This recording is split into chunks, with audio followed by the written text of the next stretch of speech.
Hey, what's going on, everybody? It's your boy Marcus. And if you notice, I didn't just say from Team Takeover. Before I get into this discussion video for the day, I just want to let you guys know that I'm actually no longer a part of said team. I'm actually creating my own team, and I am in the process of staying hungry, as I was told to do, chasing down some sponsorship, and hopefully I'll have some really good news. It looks like there's good news on the horizon regarding that, so I'll get back to you guys with an update regarding that. But I just want to let you guys know that you won't be hearing that in the intro anymore. But without further ado, let's get to the topic of today's discussion video, and that is these two leaders. And this is basically generated from discussion that I've had today with a couple of my previous teammates and friends, and regarding this leader on the left and comparing it to this leader on the right. And just kind of Shenron's place in the meta, whether it's toxic or not, and whether or not this leader right here is really as broken as this one. So I guess I should first off showing you guys where my bias is. I think that SS3, this one right here, is by and large the better leader, and I don't think it's close. And I guess I want to kind of explain it in a number of ways, but I'm going to start just by what the leaders do.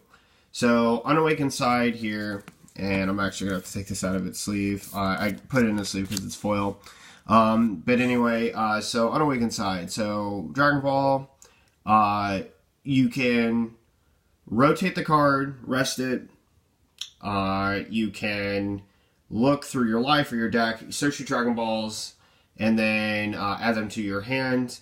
So the plus side of this is that you +2 every turn. And that can be good or bad depending on whatever matchup you're playing. It's generally like always good to plus, but it's not good to thin your deck 14 cards deep with Janemba, which is a problem.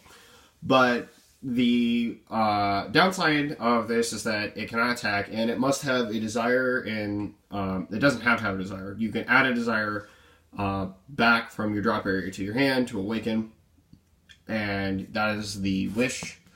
And I think that most of the time when I play Shenron, I actually don't even have that desire in the drop area, just because I'm not playing veggies. But if I played veggies or I played yellow, it would obviously be there a lot faster, especially with the yellow desire card.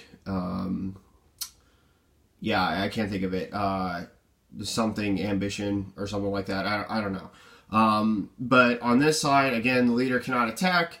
And it gets really broken. So I'm just going to hop over to Son Goku. So what Son Goku did, if you guys don't remember, is you take 2 life and then you charge him in your energy, and he does nothing else on the other side. So no more plussing, but he draws 2 to awaken, and then he awakens, and then this just gets absurd.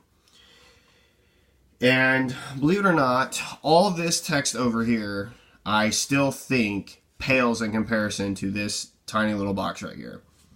So let me explain. So this leader can attack, and once per turn, activate main, you can activate one of 3 effects for Shenron. You can draw a card, you can activate a desire from your hand for free, based up to the activation cost of your energy. So if you want to play World Peace, you need to have the 4 energy. If you want to play the Child's Mission, you have 2 energy. If you want to play Personal Ambition, that's the other card I was thinking of. You need to have at least 1 energy. Okay, so you can play it for free, and then you get its effect. And then the last effect, it says remove 7 Dragon Balls from your drop area. Target one of your battle cards. It gains triple attack and 10,000, and then at the end of your turn, flip this card over. So it goes back to this side, and like you can't, obviously do any more. So the leader at that point does nothing after that effect. So let's compare it to what this leader does. Permanent, you cannot have more than 6 energy, which is also the permanent of this side, by the way. So that permanent's also written here. So you can have more than 6 energy, and then when this card attacks, you can draw a card. And then at the end of your turn, choose up to 3 energy and untap them. Okay. Now that last thing that I just read you is more than enough to compensate for all of Shenron's effects. And let me tell you why. Number one, the triple attack thing, which is the primary thing that people get at. Like, Shenron basically turns any one battle card into a game finisher, especially if that battle card is strong. So if it's Gogeta, or At All Costs Vegeta, or, God Breaks Son Goku, or what have you, all of a sudden that card becomes whatever it is plus triple attack, which can be menacing, and plus 10k. Now, I'm not saying that's not good. Well, what I am saying, though, is that would pale in comparison to what the other leader does, which is untap to a return, and here's why. Because Son Goku, or SS3 Son Goku, untaps their energy, what this means is any card that I play during the turn is -3 energy, given back to me guaranteed for defense. So, let's talk about what Shenron does, which he does well, is playing battle cards for free, using Child's Wish, World Peace, what have you, to bring back something from the drop area. So you're basically cheating a card from the graveyard or drop area for free. Now that sounds pretty good, except for World Peace and Child's Wish have the restriction. So Child's Wish has a restriction that it has to be 15k or less, 3 or less, and it requires 2 energy for you to activate. World Peace requires 4 energy to activate, so you have to have at least 4 energy. Child's Wish, you have to have at least 2.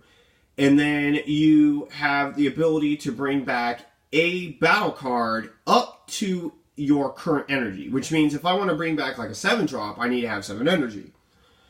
So here's where the problem occurs, and I'm going to use different deck archetypes that both of these leaders can support to show you why SS3 is just the better leader overall. So let's start with Veggies. Now, I'm actually going to give Shenron the slight edge to Veggies without the fact that Shenron doesn't have a good target to give triple attack. Obviously, Shenron can spam Veggies out the wazoo, especially bringing back combo Child's Wish, which is just absolutely nuts. If your combo gets put in the drop area, obviously it can come back, which is another plus, which means that there's not as many ways to get rid of your combos. The only real way to actually get rid of Kaba is to either put it back in the deck or to warp it. Otherwise, Shenron can continue to abuse that Kaba.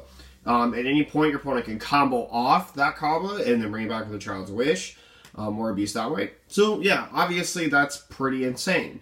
The problem is, though, because the Veggies are all really weak, besides, like, the 20k Kale or the 15k Kaba that cannot be countered, for example, or Kefla, which is what some people do play, or the Crypt Vegeta, there's no real good target to give triple attack to, and Kefla is kind of dangerous to do so because of hand advantage, especially against Janemba. That's not a very good strategy. Now let's look at SS3. How does SS3 play Veggies? Well, SS3 does the same thing, kinda, but you must see Kaba, you must have the right energy and all that jazz. But if it works out, it's succinctly well. Now, here's the other thing. Shenron has the problem with drawing a lot of cards because of what the Dragon Balls do. There's 0-cost cards that allow you to draw a card, so it replaces itself. When you plus 2 every turn by adding them, you continue to plus. Shenron actually can ruin Veggies' strategy by drawing the Cauliflas early, whereas he would have liked to see them anywhere else. And if they're lifed, it's especially bad. Obviously, if it's life in SS3 Son Goku, it's the same thing, and if you draw them, it's the same thing. The second thing is this. The leader of Shenron cannot attack, and I actually can stress how bad that actually is, because honestly, Goku being able to attack means Goku can put pressure both on a leader and a battle card, whereas until you get to your turns, where you're playing other big battle cards, Shenron can't do that. So let's talk about Blue-Black. Blue-Black Shenron is really popular, and it's really good because of Gogeta. And Gogeta being Gogeta is it's nuts. Being a 30k triple strike card with Barrier and Deflect cannot be stopped. Shuffling your opponent's whole hand, making them draw 3 cards at the cost of taking a life. It's pretty absurd.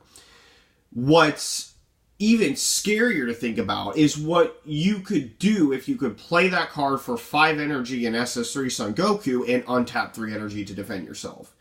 Like, that's the point of emphasis for me. The reason why SS3 is banned is it can play the same thing that Shenron can play, right? But it's always going to have the energy to defend itself. Whereas Shenron, now, moving away from Veggies, because Veggies is a very aggressive and forward deck attacking you, right? Removing that from the scope, it's also, in the later game strategies, to play bigger bombs with World Peace, so on and so forth. You are constantly tapping out. Whereas when SS3 plays a card, it's getting 3 of that energy back to defend itself. It can play Mafuba and it can play Fly Nimbus in the same turn, which is an absurd strategy to play and use. Let's use another example, and this is one of the best extreme examples to show you. Shenron Apes versus SS3 Apes. Shenron Apes is by far way worse than SS3 Apes. Why? Because you can play March, which is a play 2, draw 2, for 1 energy, essentially. If your entire turn is committed to playing that 1 March of the Great Apes, you will have 5 energy refunded after the refund afforded to you to defend yourself. As if you needed that because you could just play the Great Ape King Vegeta, right? Shenron has the ability to play the Great Ape King Vegeta a little bit differently and a little bit faster in some ways, but at the same time, every time it plays a card, it's committing that energy. So it kind of is a pick and choose thing. But Shenron Apes is way slower.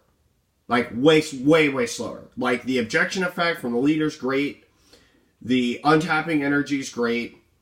It being able to defend yourself. Like, SS3 just has every category 1 there. Now let's talk about Storm. Storm is one of the best decks ever in this game's history. SS3 can play Storm because it's a blue leader. Shenron cannot play Storm. Shenron would struggle immensely to play Storm because there's just no real way for him to get aggressive, quote-unquote, without also at the same time drawing out a whole bunch and just not having the right kind of cards to support a strategy where you can untap that energy and continue your aggression in a way that doesn't allow your opponent to build up the resources and defend against what you're doing. Okay? So let's just hop over to another deck. Maidens. Okay? Now, honestly, the 7-drop rebrand, triple attack, double strike, 30k, that's pretty menacing. It's pretty menacing. 45k, double strike, critical, rip 2 cards from your opponent's hand sounds pretty bad. But on the same token, SS3 could make all those same plays that Shenron's making, but again, being able to top that energy, which is so crucial for defense. If you had to compare these 2 leaders, honestly what would happen is all the bombs Shenron could play, if your opponent's running green, King Vegeta surprise attack, game over. Okay, it just ends the game. If there's a blocker, there's a deadly defender or a Vegeta in play, it could do it. It could stall. Blue-green could stall against Shenron easily and cripple them easily. It would just not even be a contest. And that's just where I think, you know, besides the hand destruction variant of Shenron, which for sure SS3 cannot play, unless you're playing like some kind of SS3 Brawly version, that's about the only deck that Shenron genuinely plays better in the sense of what it's wanting to do. Whereas, even with Veggies, Shenron still kind of runs into that problem. Now, the last thing I want to talk about is the triple attack. The triple attack's menacing, guys. Don't get me wrong. But we need to stop acting like we're just killing people on the 3rd turn. Okay, that's just not happening. No one's killing anybody with this effect on the 3rd turn. Right? No one's killing anybody with SS3 on their 3rd turn. But that's the point. He's going to get to what he wants to do. So, yeah. Let me know what you guys think of this video. Let me know in the comment section down below your thoughts on these 2 leaders. I honestly think this leader does not deserve to be banned. This one definitely does deserve to be banned, and this one is way more fair than this one. Well, let me know what you guys think, and I will catch you guys in the next video. This is Marcus, signing off.